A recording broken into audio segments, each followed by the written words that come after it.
Olá, tudo bem? Esse é mais um vídeo do canal em que estarei falando um pouco mais de Don Quixote. É a última gravação que eu vou fazer sobre esse tema e, como no último vídeo que eu havia colocado,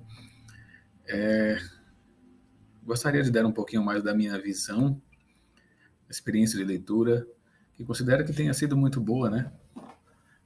Especialmente porque Don Quixote ele permite várias interpretações pela sua sagacidade, agudeza de espírito, possui um estilo muito refinado, permite que se desdobre para vários caminhos, e eu acredito que tenha sido intenção do autor essas várias abordagens possíveis para a sua história, né?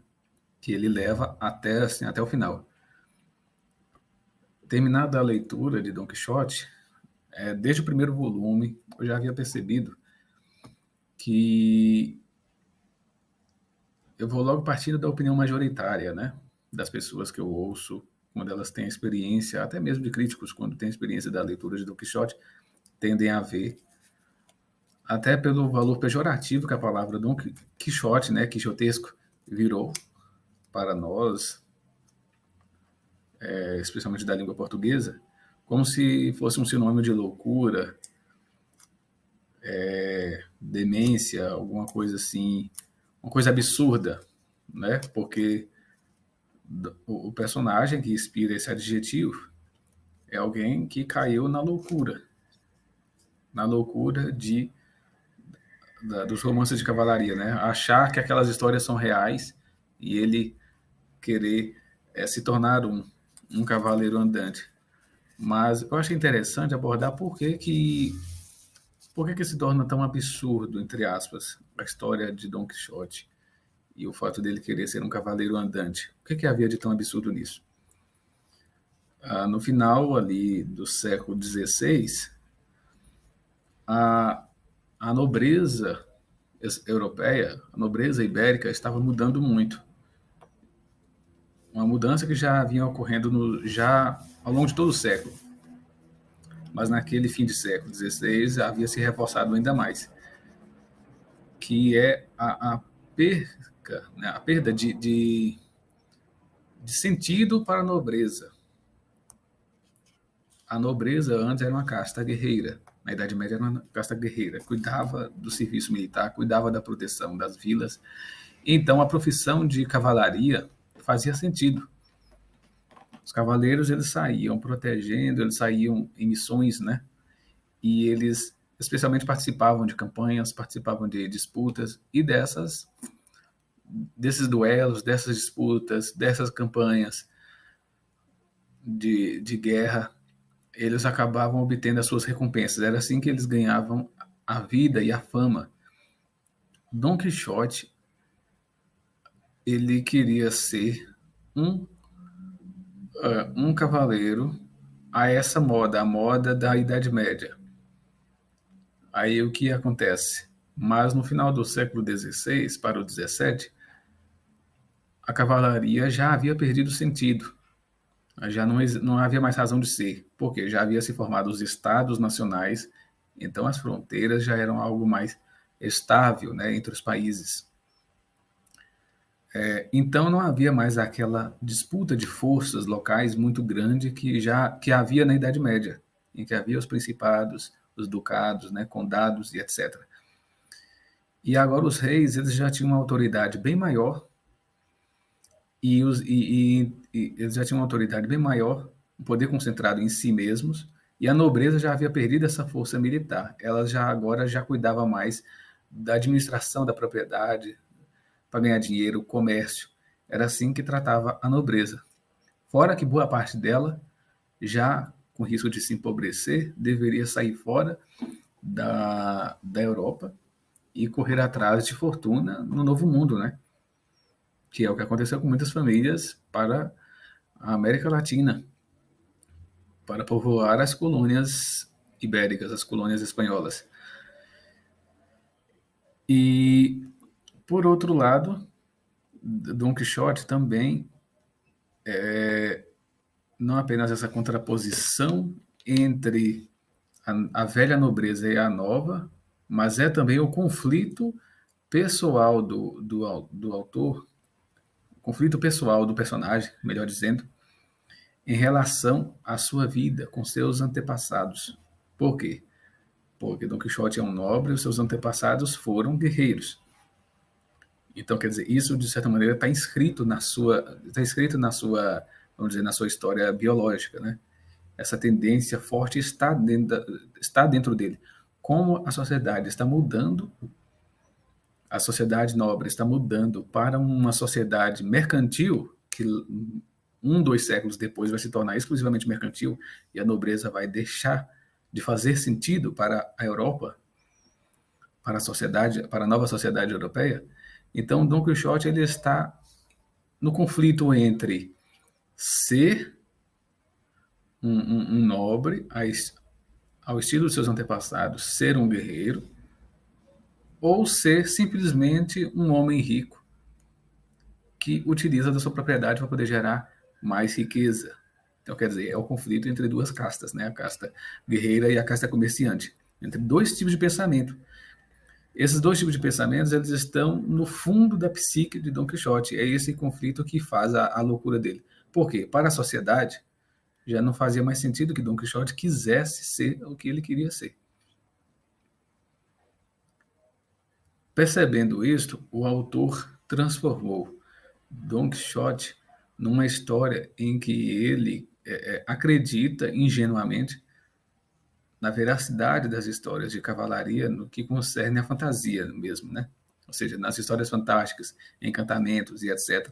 Mas tudo isso aí já é o aspecto cômico da história. O autor quer levar esse aspecto cômico até o final. Mas ele não é, vamos dizer assim, o pano de fundo principal. Né? A loucura de achar que as histórias que se leem seria como hoje, talvez a gente assistisse filmes ali, como fazer uma comparação nas histórias em quadrinhos. Podemos dizer que os romances de cavalaria daquele tempo, hoje seriam as histórias em quadrinhos, né? Que tem aquelas histórias de super-heróis, e as pessoas têm aqueles poderes, fazem todas aquelas aventuras. E aí, acaba que havendo, obviamente, uma disparidade entre o real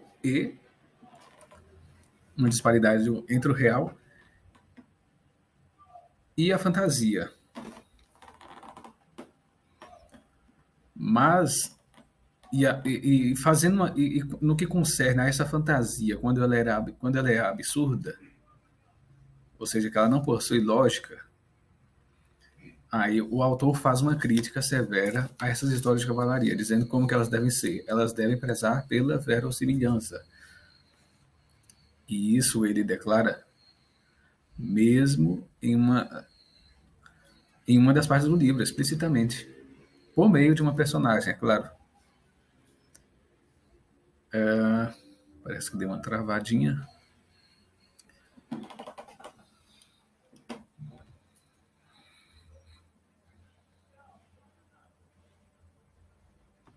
Então eu vejo dessa maneira. Dom Quixote é um conflito.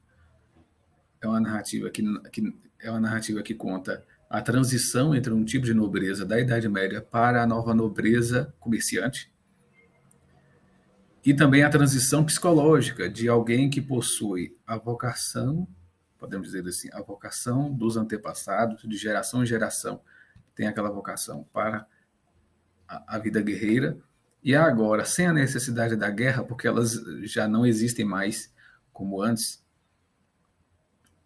já não existe mais para a nobreza, agora já existe uma coisa diferente chamada, o exército já é uma coisa diferente, já é uma instituição privativa do Estado, já não é mais um corpus de nobreza com as pessoas que estão próximas do nobre, né? Seja de grau que for. Então, há um conflito psicológico com a nova configuração, que é que é a do nobre ser um comerciante, que é o que vai se tornar a partir de então. E aí, então, é interessante notar que o próprio Miguel de Cervantes, ele é uma dessas pessoas. da qual ele está se referindo, porque ele foi um guerreiro. Ele foi um guerreiro e ele, inclusive, lutou na Batalha de Lepanto, que foi uma das mais memoráveis batalhas épicas daquele século XVI. E muitas vezes ele se deu muito mal, né, nesse mundo das aventuras militares, podemos dizer assim. Ele se deu muito mal, sofreu muito e teve que correr atrás do seu futuro, economicamente falando mesmo. E praticamente ele se dedicou, talvez ele se dedicou mais à escrita e a buscar por meio da escrita o seu desenvolvimento pessoal, porque na guerra já não havia dado certo, porque ele sofreu graves acidentes, né? Durante a Batalha de Lepanto, inclusive. Então, certamente deve haver aí, da parte de Miguel de Cervantes, esse conflito interno entre o que ele queria ser como um nobre, como um soldado, e as novas necessidades que se impunham a ele nessa nova sociedade mais levada pelo dinheiro. Inclusive, existe uma das partes, para reforçar essa tese minha, existe uma das partes principais do romance, em que conta de 3 filhos, né? Tem um episódio lá que conta de 3 filhos, em que o pai mandou um para a guerra, um para ser o mais velho para a vida de guerreiro, o outro para a vida das letras e o outro para a vida comerciante. No final, o comerciante ganhou mais dinheiro que todos. O das letras manteve-se, mas o das guerras se deu muito mal, sofreu maus bocados a vida inteirinha e terminou pobre e miserável. Então, quer dizer, isso de certa maneira é uma ironia para com quem se dedicou à vida na guerra. Já não existia mais valor de honra, praticamente, para quem servia a guerra, a não ser que se fosse, que se pertencesse ao Estado, né? Claro que aquela época era apenas uma mudança, estava havendo essa mudança. Com os séculos depois, como chega a ser hoje, né? O exército se torna uma instituição do Estado completamente desligada do papel de nobreza. Já não, obviamente que hoje não tem mais nada a ver uma coisa com a outra. E nem mesmo tem a ver com ser da casta guerreira. Uma pessoa simplesmente pode seguir o caminho do exército simplesmente por desejo de algum tipo de facilidade, né? Algum tipo de facilidade burocrática. Mas nessa época, até na época de Miguel de Cervantes, havia isto. E durante todo o tempo, há esse conflito. Qual estilo de vida vale mais? O das letras, o da guerra, o do comércio? E mostra que o da guerra vale mais. Por quê? O da guerra busca a paz, busca a harmonia, busca a manutenção da civilização, da boa ordem. Só que, porém, ele já não recebe mais o valor que recebia antes.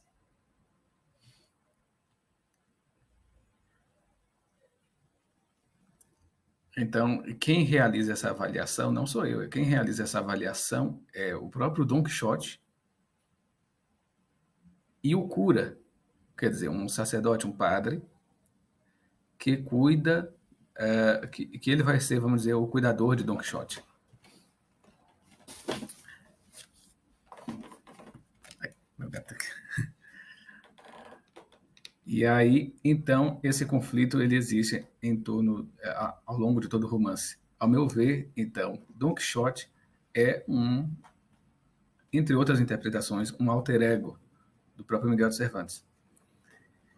E também o Sancho Panza é o outro alter ego também. Sancho Panza é aquele homem, no começo, sensato, muito firme em suas colocações.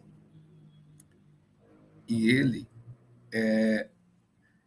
entende que o seu chefe, o seu senhor, é um louco, um homem muito ingênuo por acreditar na cavalaria, etc. Mas só que ele mesmo é muito ingênuo. Ele, a princípio, é a voz da razão, mas aos poucos ele vai se deixando arrastar pela sutileza, pela capacidade retórica, capacidade expressiva, a inteligência aguda de Don Quixote.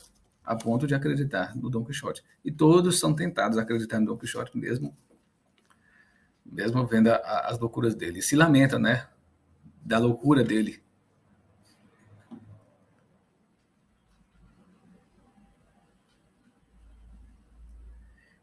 Então, eu acho que essas observações são as que a gente pode extrair de Dom Quixote. Muitas e muitas lições, são muitas e muitas coisas que tem, mas vamos dizer que, no geral, essas são as coisas que há no fundo da história e que elas têm um valor histórico, um valor social, um valor psicológico, filosófico muito grande. E, com certeza, é um livro, um romance, já também muito precursor, é tido como precursor dos romances modernos, e eu creio que tenha razão, porque se mostra um grande esforço de fazer algo que a gente chama de aquela verossimilhança que caracteriza os romances modernos, contemporâneos, e isso está presente muito em Don Quixote de uma maneira ímpar. Inclusive, eu vejo muita afinidade entre Don Quixote e a obra de Machado de Assis. Eu não li toda a obra de Machado de Assis ainda, mas o que eu já li, eu percebo muito, principalmente aquela ironia fina, aquele jogo de ideias entre uma interpretação e outra, entre uma ironia e outra. Eu vejo muita semelhança entre Miguel de Cervantes e Machado de Assis. E com isso eu gostaria de terminar o vídeo dessas avaliações sobre Don Quixote. Já gravei 2 vídeos, se você não viu, veja. Vai seguir a linha do pensamento desse terceiro vídeo. Os 3 estão intimamente conectados e creio que abordamos nessa primeira etapa os valores da importância de ler Don Quixote para a nossa alta literatura universal. Como eu falei, creio que a obra de Don Quixote influenciou tremendamente os nossos melhores autores brasileiros, portugueses e da literatura universal dos últimos séculos, e possui ali vários desdobramentos simbólicos, vários desdobramentos narrativos que fala sobre a nossa situação dramática, né, da psique humana, entre o eu, que nasce da nossa história, do nosso contexto social, e o que se forma ao longo da nossa própria vida. Creio que essa seja a principal, vamos dizer assim, a principal loucura, entre aspas, da nossa vida. E eu acho que isso é muito pertinente porque nós vivemos numa sociedade em que as mudanças ocorrem muito rápido. E quanto mais as mudanças são rápidas, também muda, sem a gente perceber, a psique, né? Comportamento psíquico, social, cultural. E isso afeta-nos intimamente, mesmo que não tenhamos muita consciência disto. E Don Quixote é a primeira expressão levada ao extremo desta abordagem narrativa. E isso é uma grande novidade na literatura ocidental, e creio que isso tenha sido o grande diferencial que os gênios, né, que as pessoas perceberam nele desde aquele tempo. Chegando-nos até os dias de hoje, a leitura de Don Quixote é fundamental para leitores e para os escritores. Até o próximo vídeo, se Deus quiser.